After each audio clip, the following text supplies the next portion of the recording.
the path is being prepared for the player as opposed to the player being prepared for the path. Right. So what should be happening is the opposite. We need to be getting them ready to compete, to handle adversity, to know how to fail, and more importantly, know how to get back up. And that is the resilience that is built in order for you to ultimately become that competitor. Instead of the parent saying, let me make sure you're having this comfortable experience, let me prepare you for what you're about to go through. Well, you're telling me this is your goal. Do you know what that takes? And so many kids are like, yeah, I know what it takes. No, you don't. You've never been allowed to fail.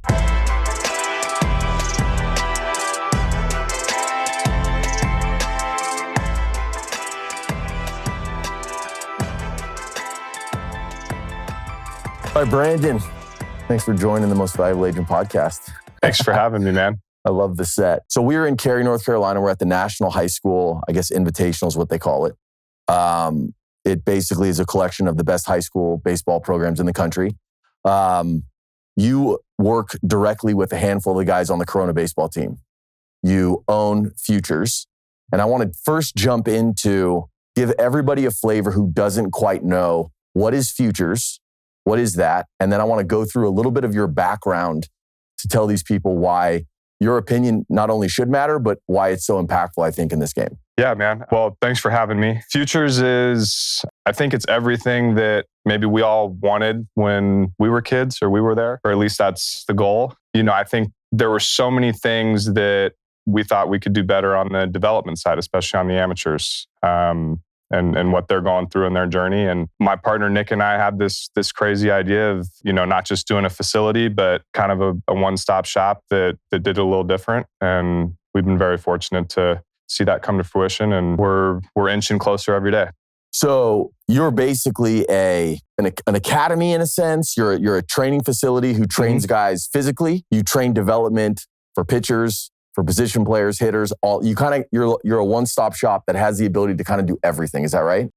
All of it, yeah. So we run an academy where we get to work with, you know, predominantly local school districts going through their virtual platform.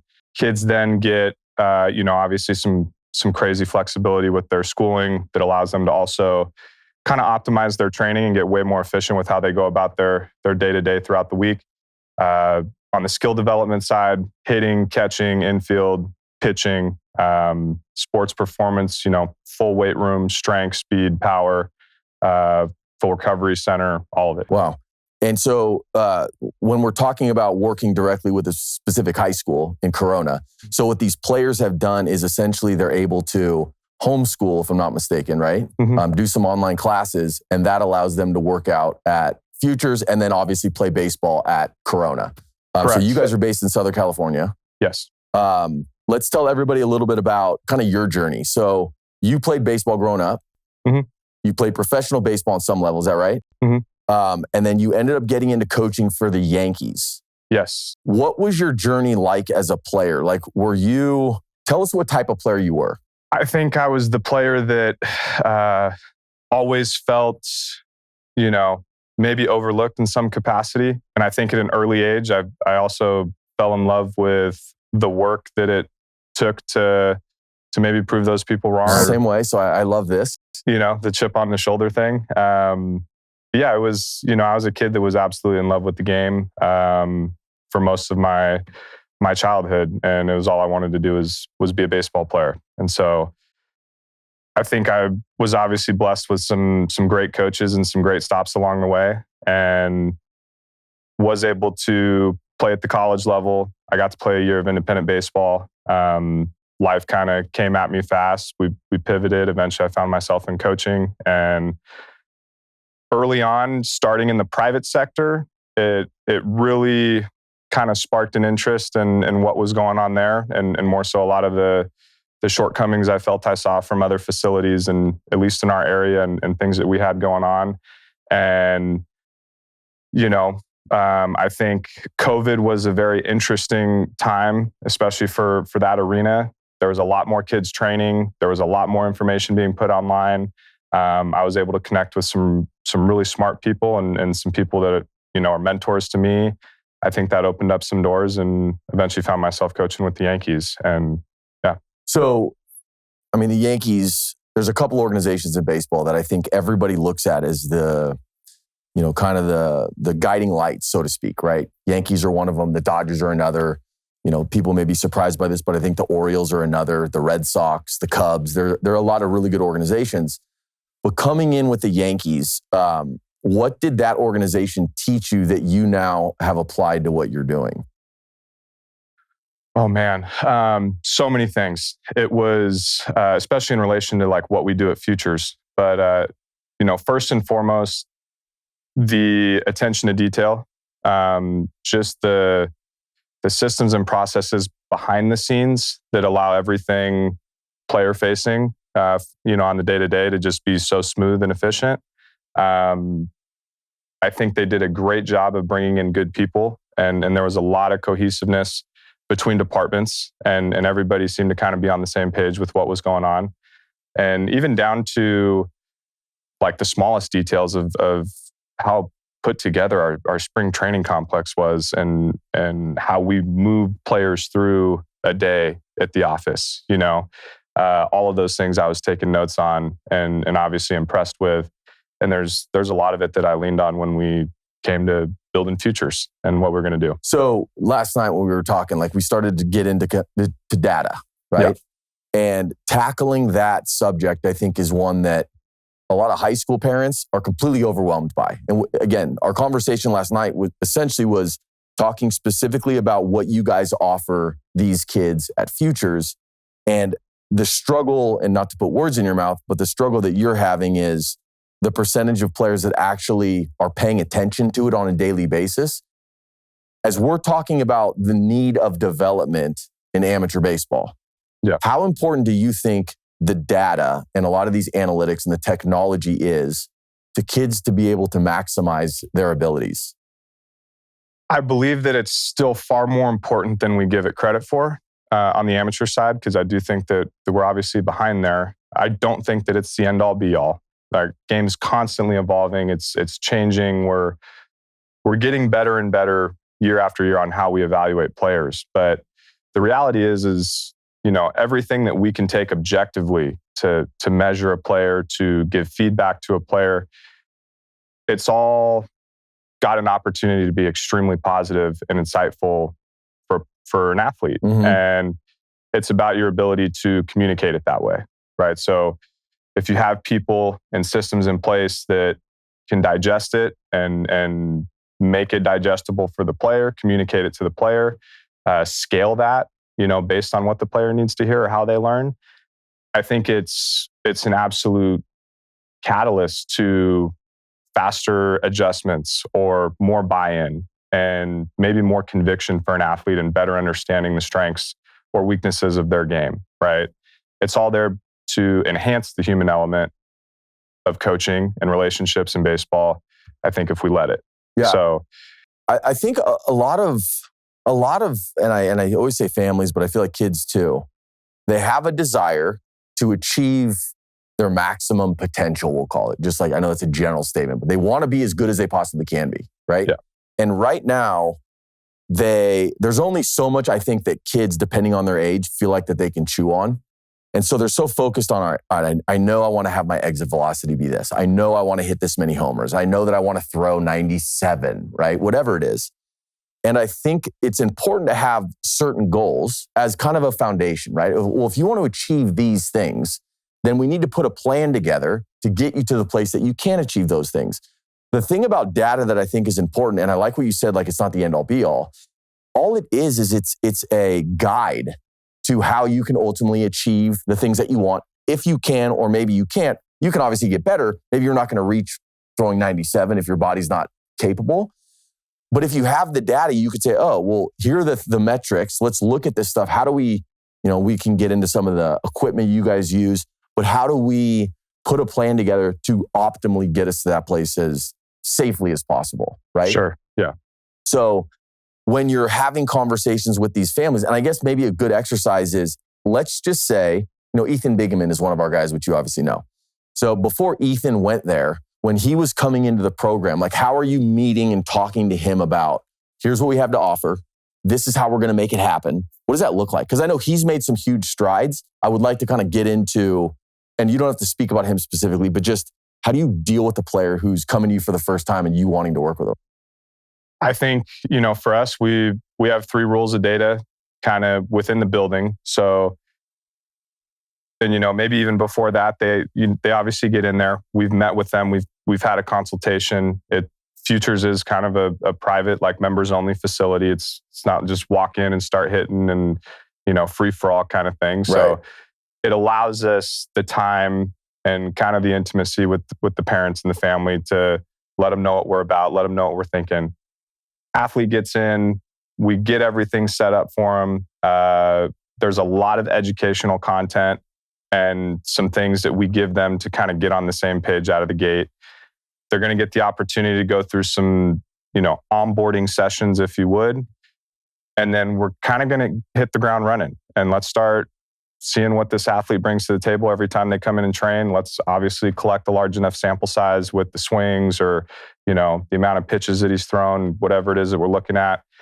And then we get the opportunity to start really diving into this data. And for us, it's first identify strengths, right? Like, if we're going to use this, let's use it to make sure the player understands what they're good at.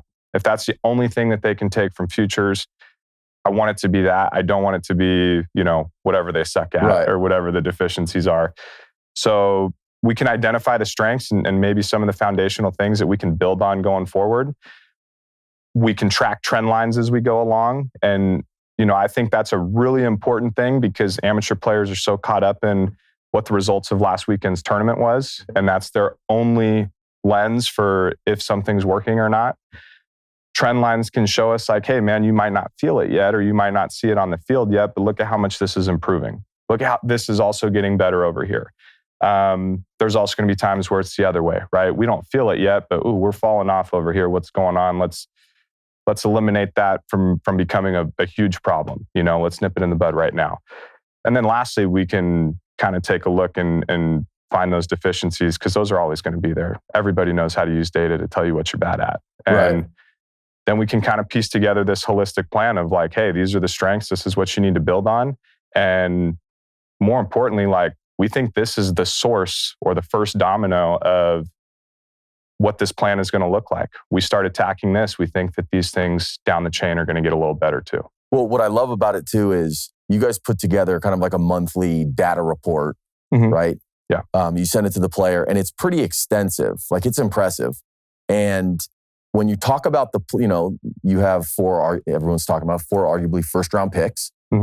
These guys are going to get into pro ball and they're going to be just thrown into this world that revolves around data now. And now they've already had kind of this foundation already built up where it's, oh yeah, I know what this is, right? I've already had these conversations. So you not only are there for them during the high school career, but you have guys in college who come back and train with you in the off seasons, pro guys who come back and train with you in the off season. So that's also something I like is you're surrounding yourself with guys who continually play the game at this high level, which I think ultimately bleeds into kind of the next generation of players when they're coming up to be around those guys, right? Like, everyone's heard about, Vanderbilt baseball has like their pro locker room clubhouse where all those guys, right? And I think it's brilliant because, the kids at Vanderbilt, when they get to talk to the David Prices of the world, like that's amazing. When can you do that if you're in high school or college? So that's phenomenal. The reason why I feel like this conversation is so important is, you're giving people an understanding of what the best of the best in high school are doing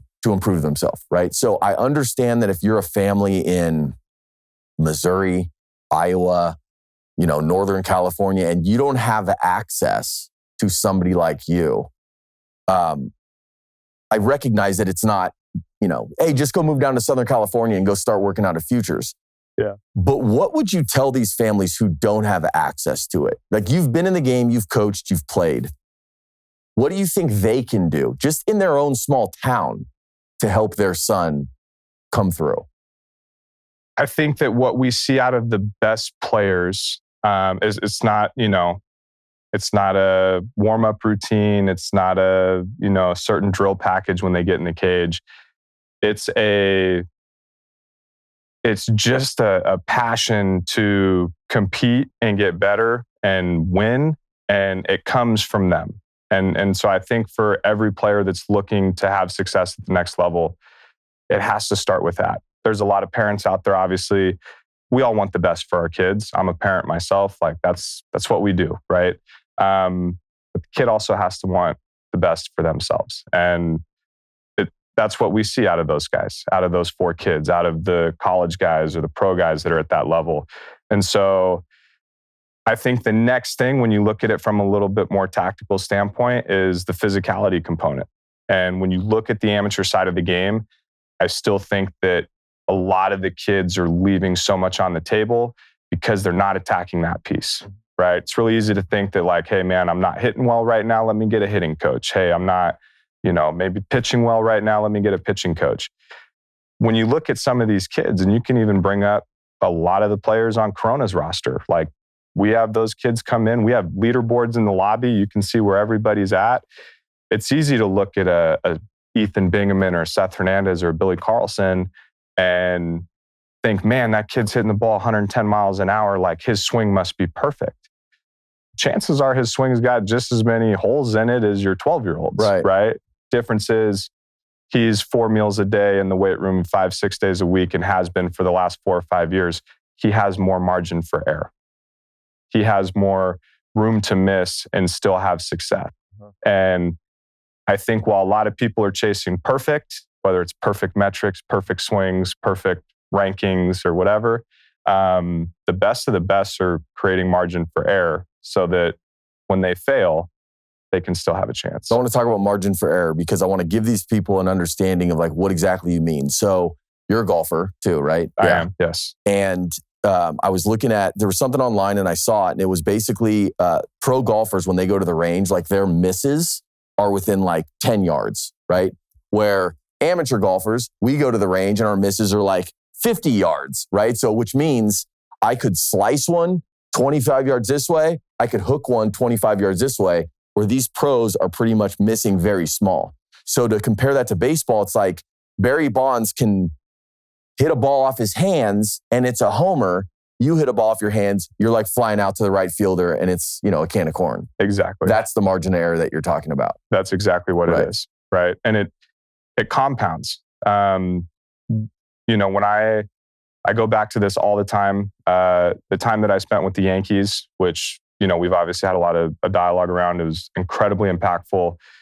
We had a great staff with the group that I was there that year. And we said it all the time, like we're fighting for inches and milliseconds, right? And we've even used Ethan, like in some content and dialogue with our staff, like trying to really get them to understand the concept behind this message.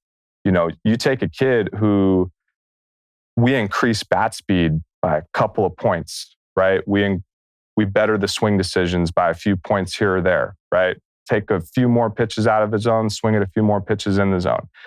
All of a sudden, we're not seeing marginal gains in batting average or contact quality. They're much bigger gains.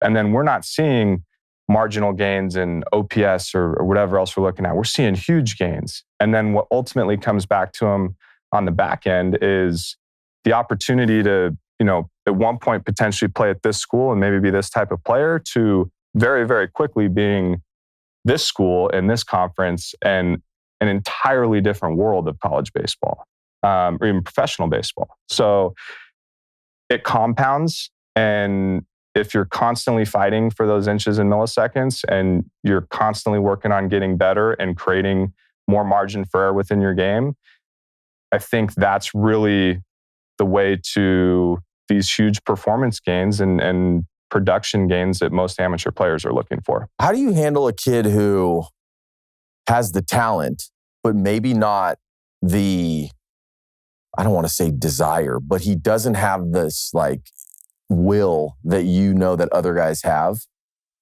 How do you deal with a guy like that? I mean, is this something that you suss out before they really start? I think it's something that's usually, at least for us, and we're obviously fortunate to have a lot of high-level athletes in there that do have that crazy passion for competition. I feel like anybody who's going to go there probably does. There's a lot of them, right? So it makes seeing the ones who don't have it makes that process a little easier or obvious. And for us, it's like exposure, right? Like we're going to put you in as many environments as possible bring that out in you. And it's far too common, but I don't necessarily just go and put that all on the player as if it's their fault. It's something that I've talked about before plenty of times. I think that we have a lot of players in the game right now, or a lot of parents in the game, even coaches. The path is being prepared for the player as opposed to the player being prepared for the path, right? Oh, wait a minute. That's interesting. The path is being prepared for the player as opposed to the player being prepared for the path. Right. So what should be happening is the opposite. We need to be getting them ready to compete, to handle adversity, to know how to fail, and more importantly, know how to get back up. And that is the resilience that is built in order for you to ultimately become that competitor. Ooh, interesting. This is great. Instead of the parent saying, let me make sure you're having this comfortable experience, let me prepare you for what you're about to go through. Yes. Because especially, and we do this a little bit, it's like, if this is your goal, you're telling me this is your goal. Do you know what that takes? And so many kids are like, yeah, I know what it takes. No, you don't. No clue. No idea. You've never been allowed to fail. There's always been a parachute underneath, or, coming out last minute. We're going to make sure it's okay. And again, we're parents. We want the best for our kid. Who wants to sit there knowing that this probably ain't going to go well for Johnny, but we're going to let it happen anyways? Yeah. That's a very, very tough thing to do. And it's not just parents, it's coaches as well, right? Do we really want to see this kid go through this right now at this big tournament in front of all these people, or scouts are here? Are we willing to let that happen? In more cases than not in amateur baseball right now, we're not. And then we get to a point where, this athlete potentially has a chance to play at the next level or do something really special, or there's all these elite skill sets like you mentioned earlier. What's the missing piece? Well, he doesn't know how to compete, doesn't know how to deal with adversity. And I think that going through that process over and over, especially as an amateur, right? I think it's a prerequisite for having that passion or that fire inside of you. So here's the analogy, or the image that's coming up in my head. It's like, how much can you endure, right? If you're a kid, how much can you endure? Because if you stick your hand in a pot of boiling water, you want to pull it out right away. But if you can endure that heat, and you know that ultimately doing that, in the analogy, this boiling water is essentially your journey through pro ball, or your journey to get to the place where you're drafted or a top pick. There's obviously going to be hurdles. There's going to be ups and downs. But if you can deal with a little embarrassment by trying something new and maybe not having success right away, if you can deal with, thrusting yourself into an environment against the best kids, knowing that you're going to fail, but learning from that experience, if you can endure that, it's going to hurt, but it ultimately is just going to elevate kind of like how good you could possibly be. Yeah, I mean, that to me is everything, right? But it's, you said it, man, it's hard, right? As a parent, like, let me sit here and watch them fail, and I want to come over and make sure that they're okay. Yeah. Sometimes you're doing more harm than good when you do that. Yeah. So I guess going back to it all, that would be our approach, is if we get that kid in the building, we don't care to sit there and say who's at fault for never having allowed you to fail or why you are this way. We got a shot clock on the wall and we've got work to do. Yeah. Like, we're going to put you in an environment where you're probably going to fail at a pretty high clip. And we're going to put you in an environment where you're surrounded by all of these other athletes that are getting after it, that are committed to the school that you want to be committed to, that are going to get drafted and play at the level that you've always dreamed of. And you guys are going to compete every day. And you're probably going to get your ass kicked a little bit. And we're going to hope that that's everything we need to pull whatever out of you that we're looking for. So what I find fascinating is we're having a conversation about these kids meeting this adversity. And the thing that it's reminding me of is like the importance of having everybody on the same page, right? Like you having a relationship with the advisor, or you having a relationship with the mom and dad, you having a relationship with the kid, obviously, but everybody being on the same page, because what you're asking them to do is really no different than what we're asking them to do. And it's no different than what mom and dad are asking them to do. And so how important is it for everybody to be on the same page? Because we're all trying to pull in the same direction. Yes. Do you find it common sometimes that doesn't happen? I think it's a very ironic thing because it almost never happens. I think it's that Rare. cohesion Yeah. and everybody communicating and having that dialogue and all of those parties and the whole village, right, that it takes for a kid, it's usually not there. But the funny thing is that, as you said, we do all kind of want the same thing. Yeah. You know, like, how many times have we told the player, like, hey, man, we really need to dial this in? And dad sits there and rolls his eyes. I've been telling him that for years. Right. You know, we sit down with an agent and he says, hey, man, you know, I'm thinking this comp in here. And, you know, maybe if we can get this part of the game to this level, weird. This is exactly what we've been working on for 6 months, you know, or whatever. But there's just a stigma. There's a, you know, it's just how maybe it's always been done. Generally, everybody kind of stays in their own corner of the playground and does what they do. And I think that's the next evolution of amateur baseball, is that cohesion and that dialogue. I think everybody gets a lot better with it. I think it's intention, right? Yeah. If your intention, and I'll speak for myself, if my intention is to do what's best for the kid and the family, then I should be motivated to do what you just described, right? Because it's not about me. Yeah. It's about the kid. It's about the family, them achieving what they want. But I think sometimes, and not just, you know, for advisors, but it's, you know, for somebody in your shoes too, I could see how, well, hold on, who are you talking to? Because everybody feels this need of like, I need to be the most important voice. And this same dynamic applies when a player gets into pro ball and the agent wants he wants to be the most powerful voice, not the team in the player's eyes. Yeah. So I need to create this boundary with the team. Like, that stuff happens all the time. But I think if our intention is always on the kid and the family, we will be led to say, hey, Brandon, how do we work together and make sure that we get this kid what he needs? Yeah. It's actually pretty simple when you think about it. I think it's I think it's incredibly simple in theory, right? Yeah. Like that's what it should be. Right. I mean, if you just stripped it down to its bare bones and you just take the example of, like, we have a kid coming in who needs our help. Everybody that walks through our doors is there for a reason, right? If they were already Barry Bonds, probably not walking through our doors. We know they need help. We know there's a pain point. We know there's or Barry Bonds would be at your place because he knows the best of the best. I want to continue to refine my skill. He probably would be. That was a terrible example. But we know there's a pain point. We know there's a desire to improve something or get better. And we know that there's, you know, there's some open-mindedness there to, let's go try this, or we've heard some things about this place. Those are all great foundational pieces to start with. The first thing on my end should be, since I don't know anything about this player, who can I talk to that does? Right. And that still obviously doesn't happen enough, like we said. But I think with, you know, the irony of Corona baseball being here, and you look at that roster, you look at what they've done last season, what they're already doing this season, credit to Andy Wise. Like, that's kind of, and we talked about this a little bit, that's exactly what he did. And it was probably the first time on the amateur side that I've really seen it done to that level. All right, so perfect segue. You read my mind. So Andy Wise, for everybody who doesn't know, is the head coach at Corona. I want to, because he's been there a long time, I want to talk a little bit about kind of this evolution that you described. Yeah. And I think this is important for anybody listening. If you're a high school coach, I think this is really powerful. So walk us through kind of what you saw with your eyes over the years. Yeah, I grew up playing, you know, I grew up in Corona. I went to the high school down the street, Santiago High School.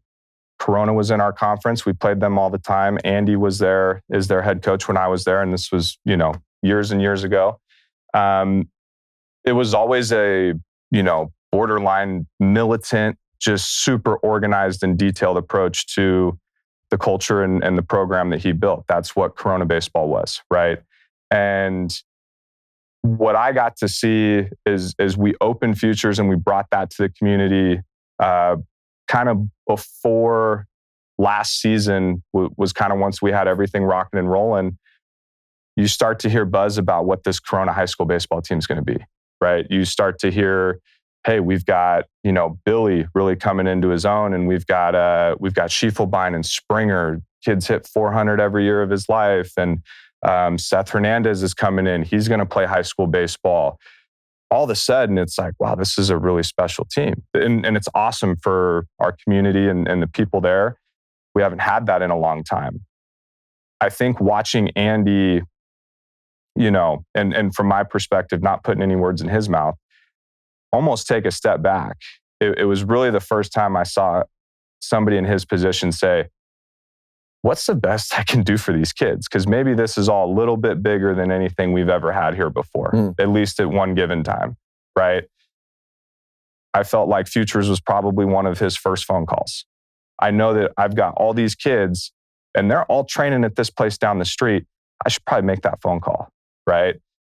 We go into Futures with a very few rules. We're open to anything and everything on how we're going to get this done and do it different. One of the non-negotiables was like, hey, we're not working with teams. We've seen that like that doesn't generally help facilities, and it's a lot to manage. It put us in a position where we had to step back. Well, I want to make sure I understand you. So like teams like pro teams like high school teams? Teams like high school teams, travel teams, right? Like this mass amount of space. We're going to send you 30 people to work out tonight. Yeah. Right. Like, hey, can we get 6 cages at 5 o'clock? Right. Like, it almost forces us to take a step back. Like, hey, this wasn't in the playbook, but this is also everything that we've been talking about amateur baseball needing to be. Like, this guy made the phone call and we're here and we've got the meeting scheduled. Let's hear him out. Let's see what he's got in mind, right? And it even goes above and beyond what we've been able to do with Corona and what they've been able to do with us. I've seen Andy take it to the next level with putting himself out there, doing podcasts, doing interviews, and talking about these players.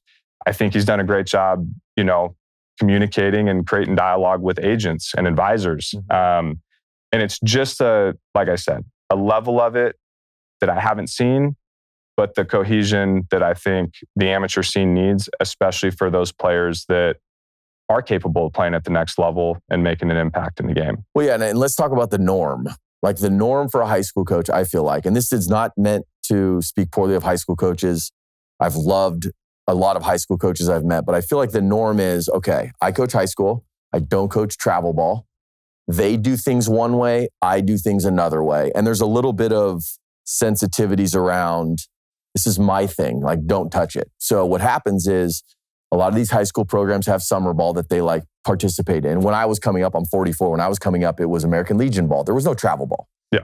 Now you have travel ball that competes with the high school stuff. So a lot of high school coaches look poorly on, oh, you're leaving your high school team to go play with this travel team. Like you're a selfish guy, right? So that creates this issue already.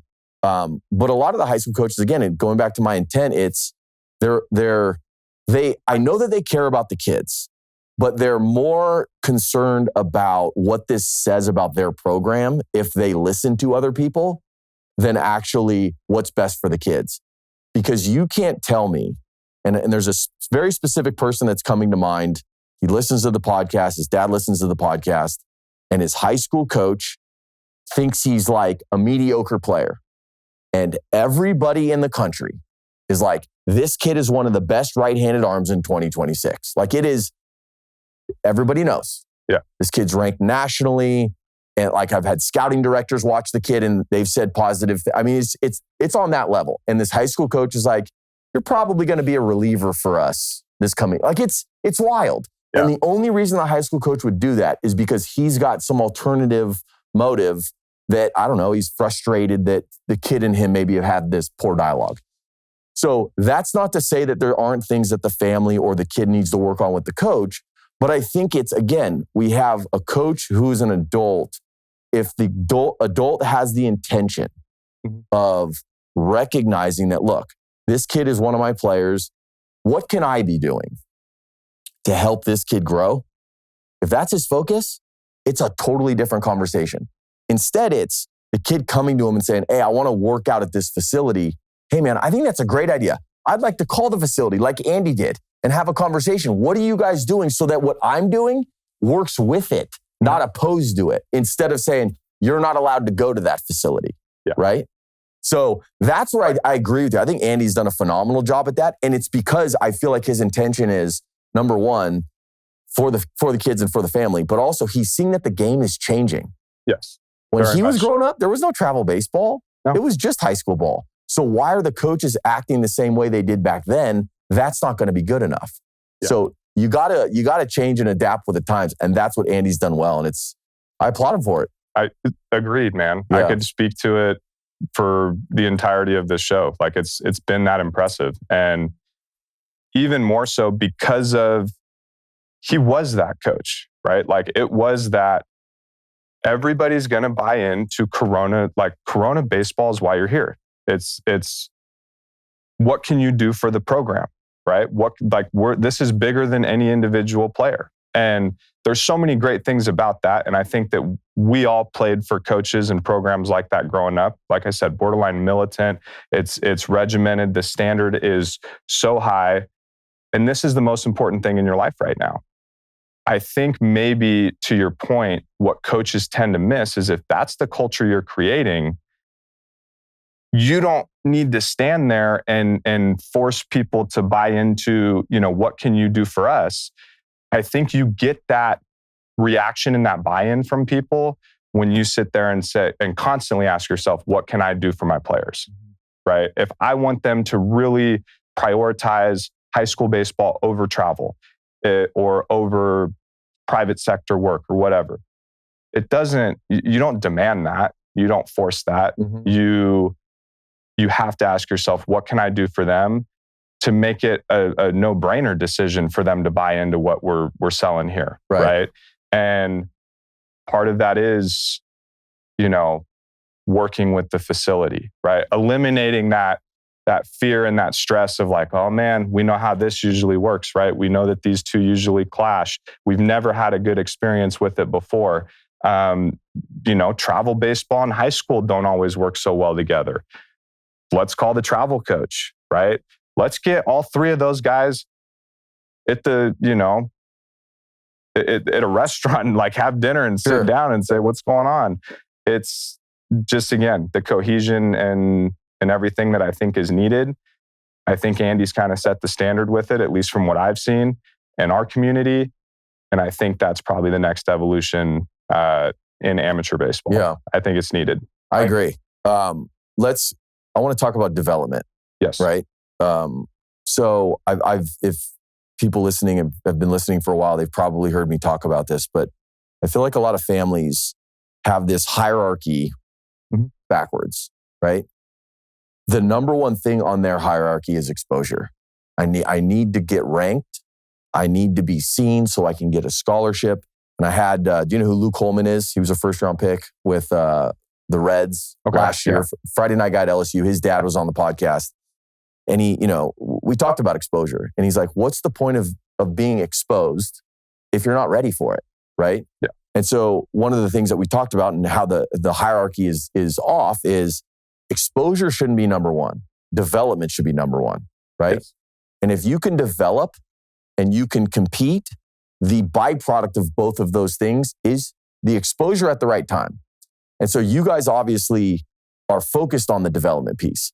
But as you think about travel baseball, just generally, do you believe, not exposure, I know that's a focus, but do you believe development is a focus for these travel ball teams as much as it should be? I think that it's a selling point. And I think that it's a buzzword that is used in every conversation to get a kid to join a program or an organization. And I think there's not a single person that I've seen, from a large scale, from an organizational scale, that is holding them accountable to that, right? There's a ton of travel ball organizations that, they claim educational program, development program, college prep program. Great. What's your guys' hitting philosophy? Yeah, they don't have one. How do you guys, what's your workload management system look like for pitchers? All right, so let me ask you a question though, because this is interesting.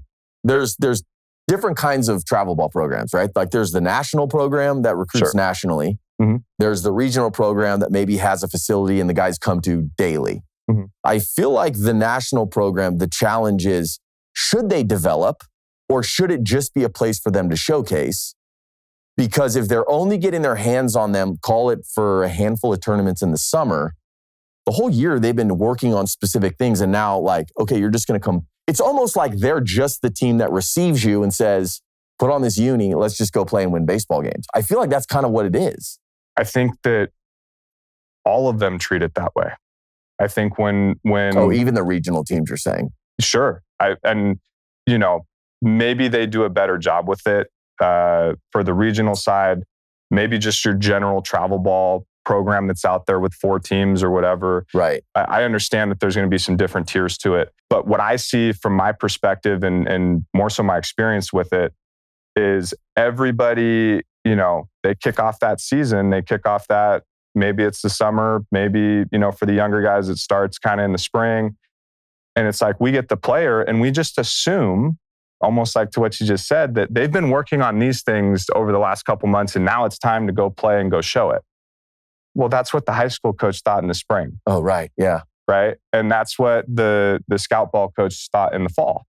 And it's so common. It happens every day and it happens with the majority of the players we see. They spend 10, 11, sometimes 12 months out of the year playing. That's it. There is no development plan. There is no long game. There is no, process or journey with it. It's pieced together and we're slapping Band-Aids on it and we're doing what we can when it's a convenience to this crazy schedule of games that we're playing. And that is not what development is. Development is not a quick fix. It's not a, hey, fix Johnny's swing. He's got a showcase this weekend. Right. Or, hey, Johnny struck out 4 times last week. Can we work on that? And then the next week it's, hey, he grounded out 4 times. Can we work on that? That's not what this is. But that's what the experience is for most players right now. I think that there is a time and place, obviously, to go create exposure for yourself. Go be seen, right? But you also have to ask yourself, am I getting exposure or am I getting exposed? Right. And we treat those as 2 different things, right? Am I showing everybody in the stands why I don't belong on this field and why they should have no interest in me at the next level? Or am I showing these people that there is something special and tangible here that shows some promise or some projectability of like, I think this guy can impact my organization or my program at the next level. And without that cohesion and dialogue and everything that we talked about earlier, I think we're still pretty far ways away from it. I think if you can create this focus on like, you want to be strategic. Mm-hmm. If a family can look at a tournament and say, can we strategically use this tournament? Like if you think that way, then it's very easy to say, you know what? I'm not prepared to go to this tournament right now. That's not where my swing's at. I just played one last week. I need to like spend some time in the cage, work a little bit. I don't need to go to a tournament right now. But if you can say, I wonder if I can use this tournament strategically and you feel good. Yeah, I want to be there because my bat feels good right now. I want to showcase, what I'm doing. Yeah.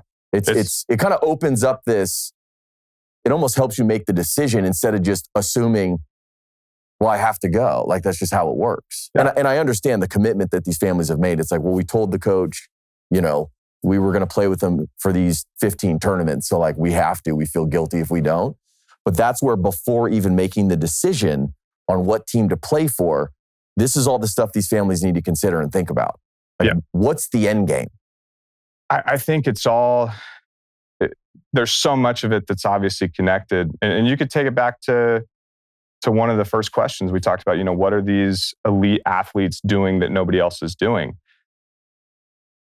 I wish I would have thought about it 30 minutes ago, but like, a huge part of that is it's not just what is it about what they're doing now? It's what they've been doing for the last 4 or 5 years. Mm.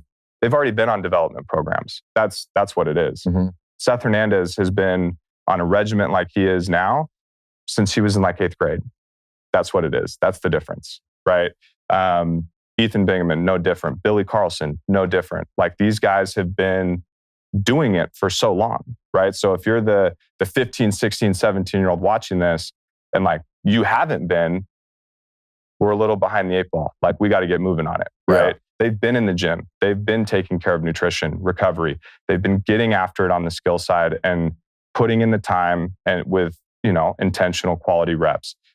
They've been learning at their own pace what this data means, how it applies to their game, how it helps them bridge the gap between field versus real. And so there has to be a time and place for that. And when it comes to when do we play in the tournaments, when do we go get this exposure, they know already if it's the right time. They know they're 99th percentile this. They know that they're, that there's something tangible that is a separator, that is elite.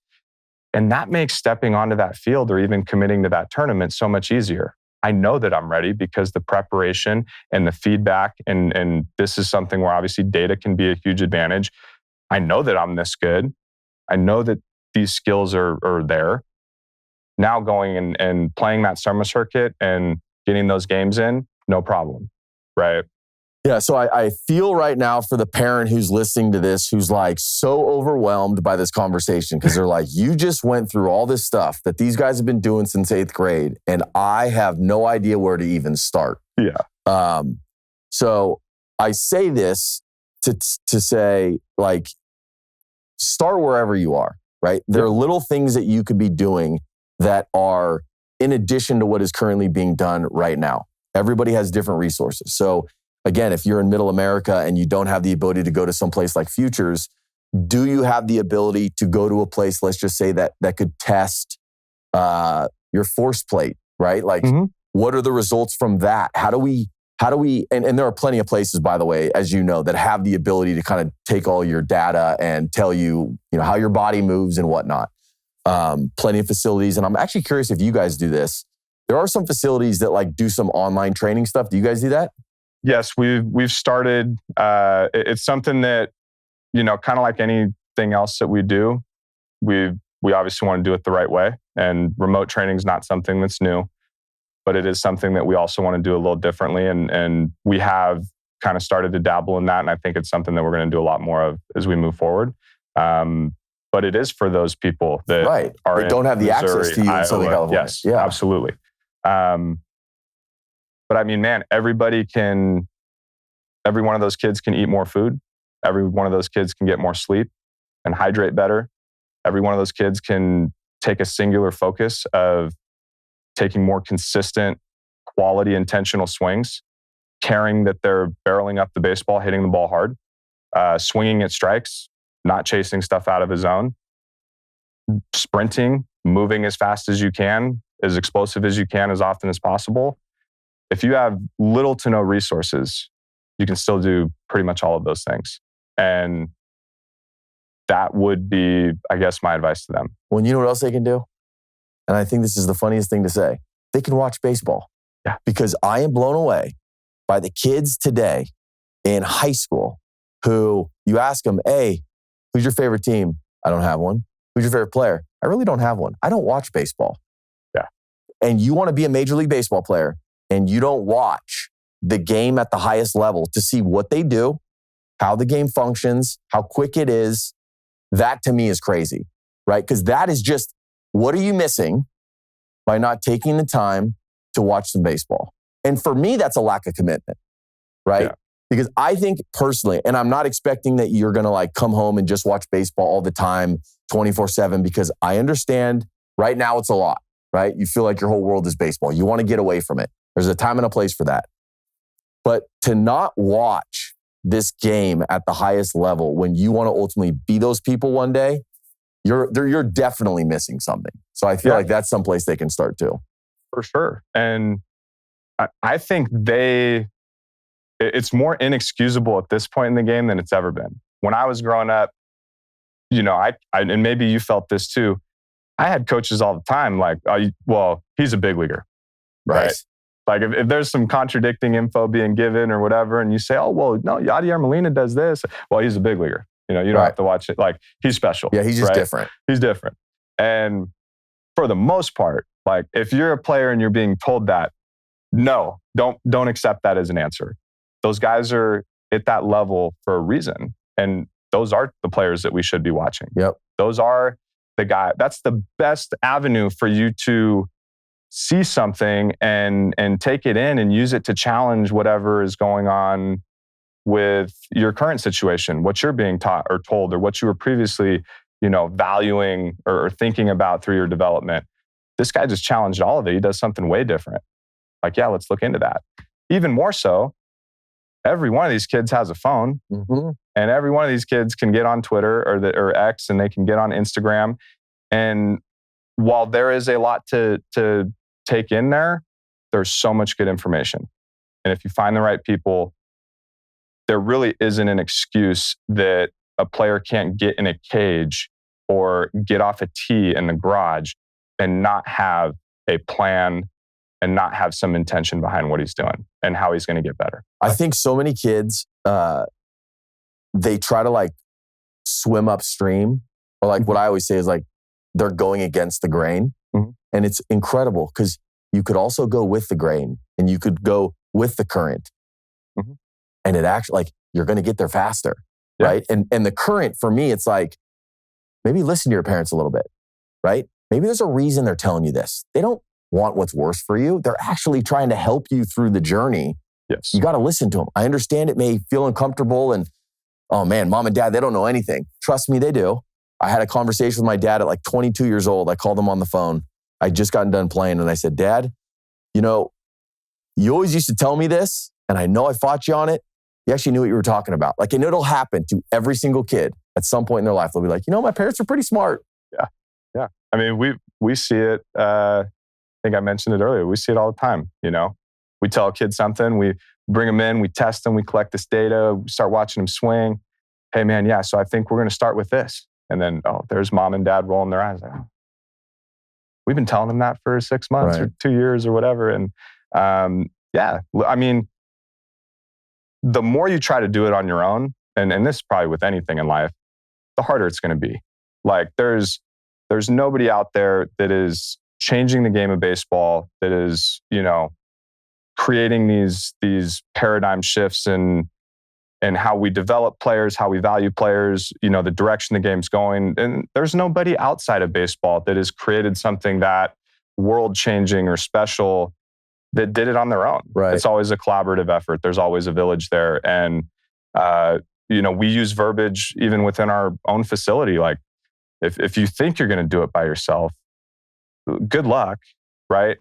Find the nearest rocket ship that's going to where you want to go and attach yourself to that. You are going to get there a lot faster. Did you ever watch the Arnold Schwarzenegger documentary? I cannot remember what it was called. Maybe it was called Arnold. Recently, it was on Netflix, I think. No, but I do know my partner, Nick, being the sports performance guru, I think he came in and started talking about it the very next day. He says something similar. He's like, I did not do this by myself. People want to give me credit for what I've gone through.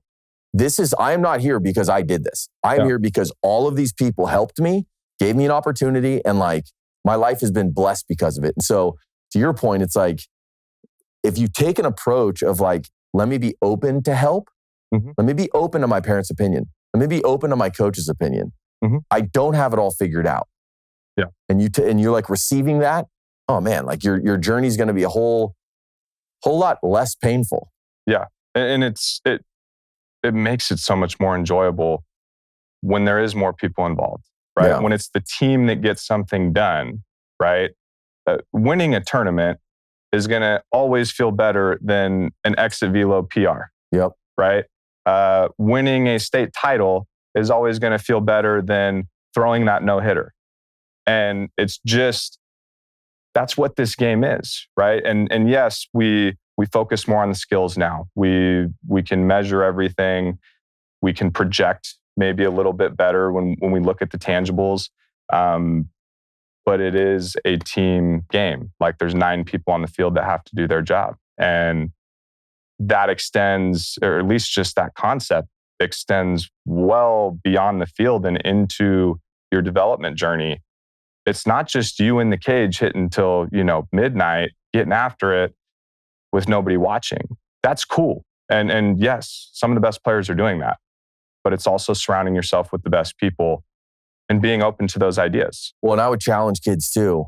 What if you looked at being a teammate as another tool? Because it is. Yeah. Right? And I had Kurt Suzuki on the podcast and he said this. He's like, he's a coach now in travel baseball. And he said, look, I don't care how good you are. Yeah. If you're a bad teammate, you are going to get to a certain level and there will be somebody better than you who's a good teammate. And it's so easy to be a good teammate. Yes. Right? So if you look at that, like that is also a tool. How do I develop being a good teammate? What I believe that'll ultimately lead you to is it'll develop you into being a good leader. Yes. And that every one of these pro teams wants a good leader. Every one of them. They just wrote a great article on Austin Hedges.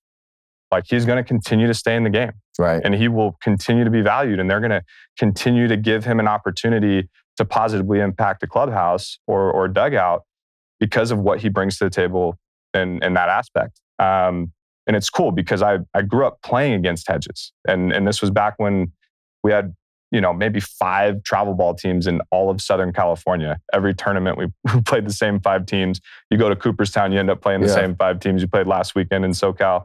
And I think that's awesome for him. Rob Brantley is another very, very close friend of mine.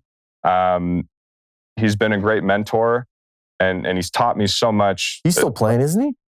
And why do you think that is? I just saw his name in spring training. It's funny you say that. And I'm like, oh, yeah, he's still playing. It's impressive. I mean, 15, 16 years. Right. And can the dude still get in the box and swing it? Absolutely. Yes. Can he, still create some value and obviously, help us defensively behind the plate? For sure. Right. And that piece is a whole nother conversation. But he's there because there's intangibles there that are so valuable to any team that's looking for that leadership and looking for that culture in the clubhouse. And when you have that, and I guess like what you said, if you focus on that, you'd be blown away at how much easier some of the other stuff gets too. Right? Totally. All of a sudden, having good people around you with good opinions that want to help, it's going to be a little easier to find those. Yeah. Working with people and understanding how to hold yourself to a standard or somebody holding you to a standard, all of a sudden makes a little more sense. So, yeah. So last question. Okay. Your place is called Futures. Yes. Where do you want to see the game of baseball? And I guess specifically youth baseball in 5 years? Wow, that's a great question. I would love to see, and there's obviously going to be multiple parts here. First and foremost, I'd like to see more people, more coaches, more organizations in high schools putting the athlete's best interest at the forefront. And I think we've gotten away from that. There's a lot of money in this game. And it's life. That's how it works, right? Even at Futures, we have bills to pay, right? There's tournament fees that got to be covered. And there's a lot of people out there trying to make it all work behind the scenes. It all costs money. But maybe just for a little bit, I think I'd like to see the game move in a place where if we're truly doing what's best for the player and their family and prioritizing their development, we're going to find that, whatever money needs to be made is still going to be made. I love it. It's going to be fine. That's a great way to start. Or stop, I should say. All right. Well, we can stop there. And we got to go see Ethan throw anyway. So appreciate you coming on, man. That was good, brother. I appreciate that. Yeah.